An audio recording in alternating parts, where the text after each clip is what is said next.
be working on some upgrades on the back end of the LJ. My poor factory gas tank skid plate has gotten smashed in a whole lot. It's just thin stamped steel. You can see how it's really caved in right here. Something I've been meaning to deal with for a while. So I've got an upgraded aluminum fuel tank skid plate, and this is 1/8" aluminum 6061. It's lightweight, really strong, and this is designed to raise the fuel tank up by about 1 inch because I have a 1-inch body lift on here, so I have room to raise the fuel tank up for a little more clearance under the back end.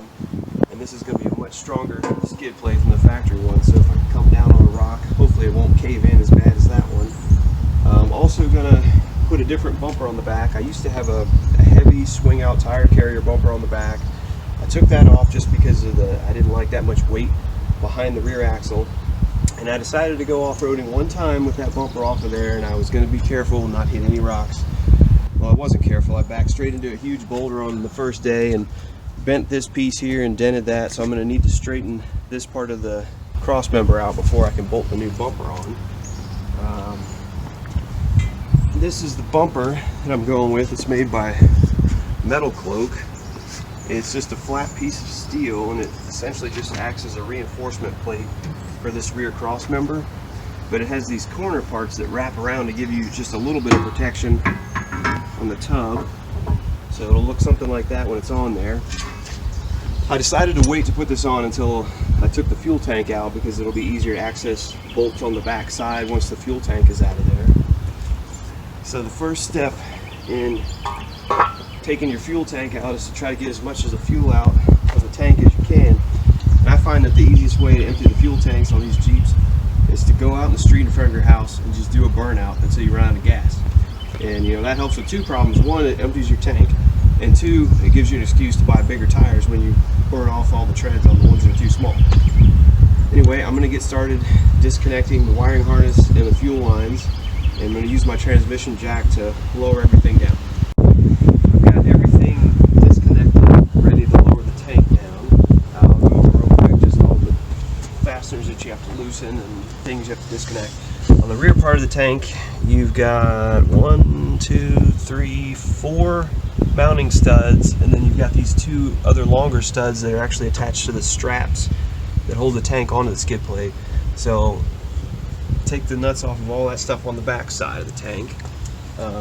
Coming around to the driver's side edge here, I folded this plastic flap out of the way so you can see the side of the tank here, where your filler tube connects to this plastic neck on the tank. Disconnect that and pull that off.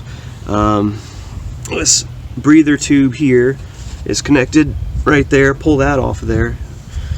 And come around to the front side of the tank. Oh, underneath it here. Hard to see things under here. Okay, up in this area right here, you've got your 2 fuel lines that'll need to be disconnected. And usually it's fairly easy to do. There's plastic tabs that you squeeze together and pull those lines apart.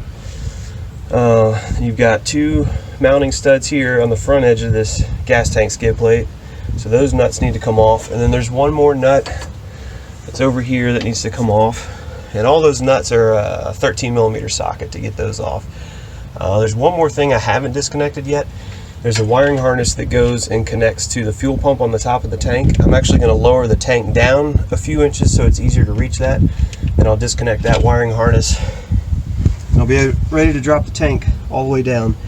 And when you disconnect these fuel lines underneath of here, there is going to be some residual fuel pressure in the line, so you want to make sure to wrap a rag around there. Be careful when you disconnect that so you don't get gas in your eyes. And it's a good idea to practice your stop, drop, and roll just in case you catch on fire when you're underneath of it, or have somebody on standby with a fire extinguisher. You never know, working on old Jeeps.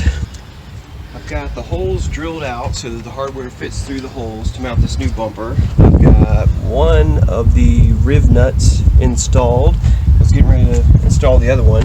I drilled out this hole so that this will fit in there, and I'll show you real quick how that process goes. Slide this guy into the hole, and these work just like pop rivets basically. When you tighten this bolt into here, it compresses this and it mushrooms out on the back side of this opening to lock it in place. So you stick that guy in the hole, I always like to put grease on the threads of the bolt that you're putting it in with. And this nut is a larger diameter. It just acts as a spacer.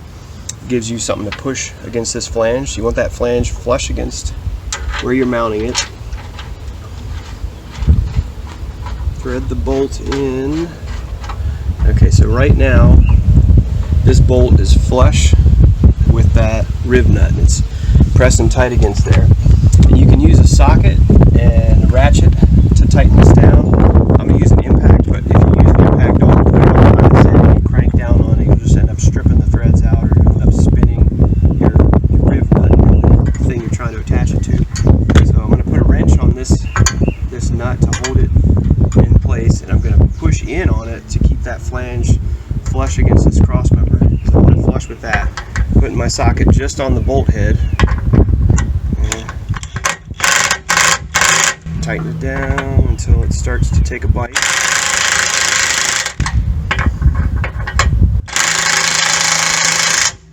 Okay, so now it's started to compress that rib nut on the back side, and it's locked in there at this point. It's nice and tight. You don't have to sit there and hammer on it for days until you break the bolt head off. As soon as it starts to get snug, just give it a couple more bumps, and then I'm going to reverse it and take this bolt out.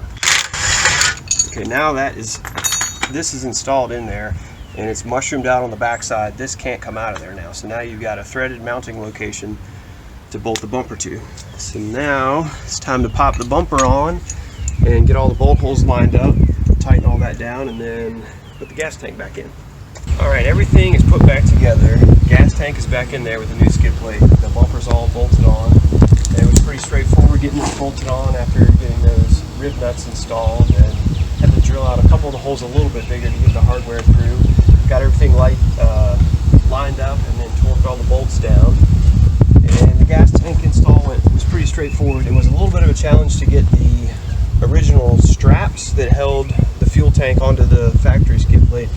They just barely reached when you tried to stretch them around and get them through these holes to tighten down. So it was a little bit of took some finagling to get those through there, but we made it happen. Got that bolted together, then raised the whole tank and skid plate up there all together. And then when you get it part way up, you reconnect your wiring harness and your other connections on the top of the tank that are more easily accessible before you raise it all the way up. And once you've got everything connected, make sure everything's out of the way, raise it the rest of the way up, get your bolt holes lined up, and then reconnect your filler tube and the vent tube on this side, reconnect the fuel lines on the front side, make sure everything else is routed how it was, make sure nothing is pinched before you snug it all down. Bolt it up, start up the engine, and then since you've relieved the pressure in the fuel line, you'll have to let it crank for a few seconds before it starts up. It needs to repressurize the fuel rail. And then once it starts, just kind of let it run for a few minutes, and then check your two fuel line connections. Make sure there's no fuel leaking. Make sure the O-rings didn't get damaged. And if you see fuel dripping and you need to disassemble it and inspect it and possibly replace the O-rings, I've already gone through that and there's no fuel dripping on this. I let it run for about 5 minutes and everything's good to go. So now I've got a much better departure angle. This raised the bottom of the gas tank skid plate up by about 1.5 inches over where it was from the factory. This is a much stronger material than the factory thin stamped steel. So even if I do smack it against some rocks, I think it'll hold up a lot better than the original tank did. And this new bumper will give me a little bit of protection on the corners, so hopefully I don't cave in the tub any more than I already have. And it gives you a couple of nice solid points for towing. Doesn't stick out too far, so you're not going to have any departure issues with this. And the whole setup looks a whole lot better than this poor, sad looking factory skid plate. Gives you an idea of just how bent up it is. You can kind of see just how smashed in that is. I mean, this was pushed up probably 2 to 3 inches right here. And with this stamped steel, once you bend it, it doesn't spring back. It just stays smashed. So this whole flange here was bent. Yeah, so that one should be a lot better. Thanks for watching.